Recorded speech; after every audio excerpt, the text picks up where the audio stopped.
मीरपुर बठोरो मां अल्ताफ़ उर्फ भुट्टो ख़ास के लिए जंहिं मुंहिंजे गज़लनि मां हिकु गज़ल चूंड करे मोकिलियो आहे।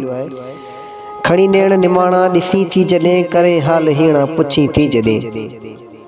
खणी नेण निमाणा ॾिसी थी जॾहिं करे हाल हीणा पुछी थी जॾहिं। सजण तो सवाइ घड़ी नाहे गुज़ारो खणी हथ हथनि में चुमी थी जॾहिं। तुंहिंजे वए खां पोइ ख़ामोश थी ॻारियां, तुंहिंजे वए खां पोइ ख़ामोश थी ॻारियां करे नाज़ नखरा रोई थी जॾहिं। कसम आहे तुंहिंजे ज़ुल्फ़नि जो सनम वणी थी ॾाढी वार खोली थी जॾहिं।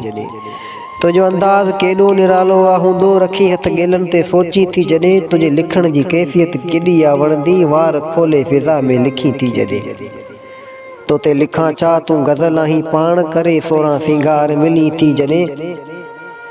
मुंहिंजे क़दमनि जो आवाज़ घिटीअ मां ॿुधंदे वठी नाम मुख़्तियार सॾी थी जॾहिं। खणी नेण निमाणा ॾिसी थी जॾहिं करे हाल हीणा पुछी थी जॾहिं।